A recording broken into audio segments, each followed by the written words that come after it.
یہ دو آیات میں عرض کر رہا تھا قرآن مجید کی عظیم ترین آیات میں سے ہے کہ گویا کہ سلوک قرآنی، یہ قرآنی تصوف ہے کہ کیسے دل کی سختی کو دور کیا جائے، کیسے دل کی اس زمین کو اثر نو ایمان اور اعمال صالحہ کی لہلہاتی ہوئی کھیتیوں سے آباد کیا جائے۔ فرمایا پہلا قدم کیا ہے؟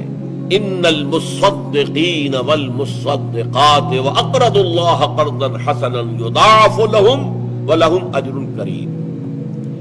یقیناً بہت صدقہ کرنے والے مرد اور بہت صدقہ کرنے والی عورتیں، اور وہ کہ جو اللہ کو قرض حسنہ دیں، ان کے لیے دگنا کر دیا جائے گا، بڑھا دیا جائے گا، بڑھا چڑھا دیا جائے گا، اور مزید اضافی طور پر بہت باعزت انہیں اجر بھی ملے گا۔ یہ آیت اس اعتبار سے بہت اہم ہے کہ اول تو اس میں اللہ تعالیٰ کی رضا کے لیے خرچ کرنے کے دو مدیں علیحدہ کر دی گئی ہیں۔ ایک ہے صدقہ۔ صدقہ جو ہے اصل میں ہے خیرات، غریبوں کے لیے، مسکینوں کے لیے، یتیموں کے لیے، یعنی انسانی برادری ہی کے اندر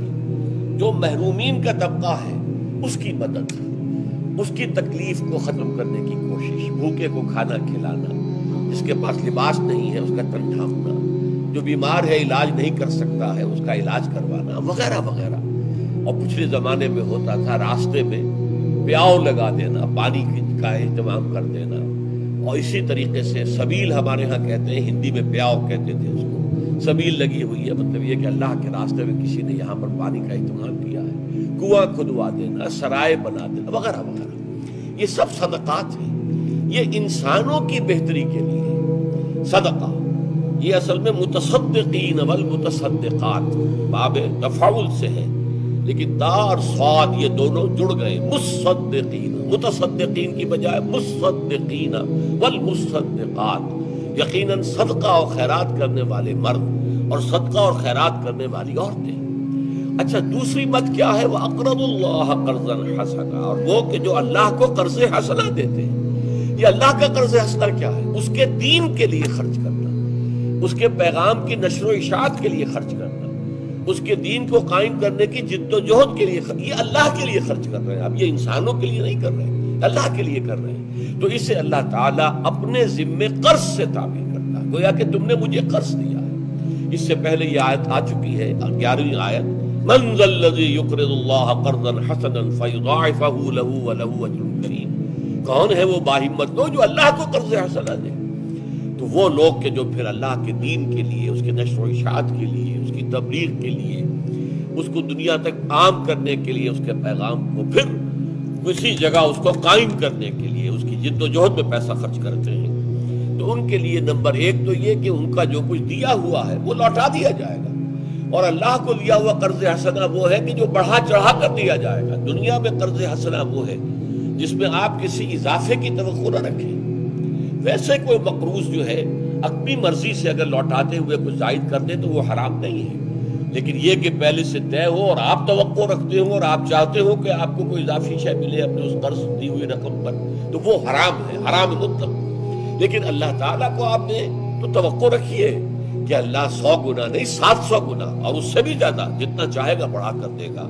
اور پھر یہ ہے کہ اضافی طور پر اجر عظیم ہے۔ اچھا، اب یہ فرمائے کہ اس کا تعلق کیا ہے سلوک سے؟ اس کو یوں سمجھ لیجئے کہ انسان کے دل میں سختی پیدا کرنے والا اصل عنصر، اصل عامل وہ ہے دنیا کی محبت، اور دنیا کی محبت کا سب سے بڑا مظہر ہے حب مال، دولت کی محبت۔ یہ ہے جس نے کہ اندر زمین کے اندر جو ہے سختی پیدا کر دی ہے، دل کے اندر خشونت پیدا ہو گئی ہے، دل کے اندر قساوت پیدا ہو گئی ہے۔ اس کو رفع کرنے کا یہی ہے، حل چلاؤ اور اس میں سے مال نکالو۔ اللہ کے بندوں کی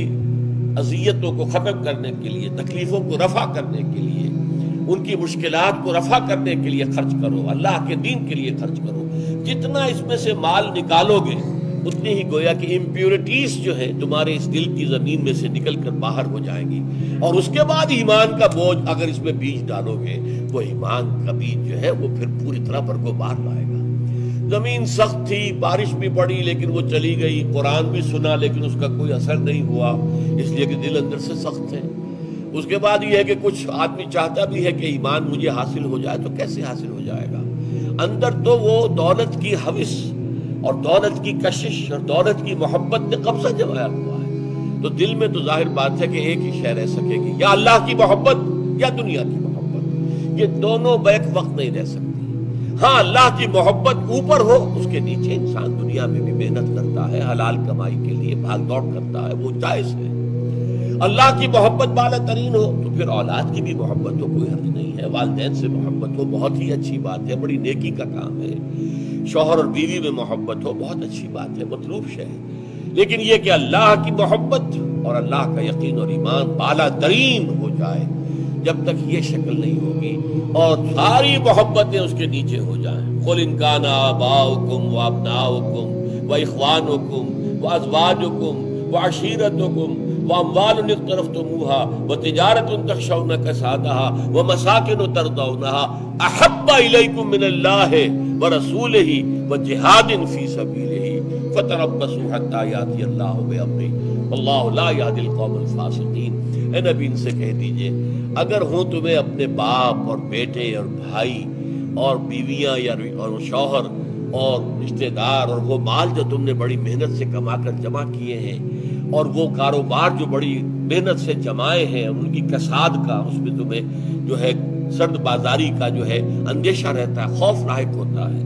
اور پھر وہ مکان، وہ حویلیاں، وہ کوٹھیاں، وہ محل جو تم نے بنائے ہیں جو تمہیں بڑے محبوب ہیں،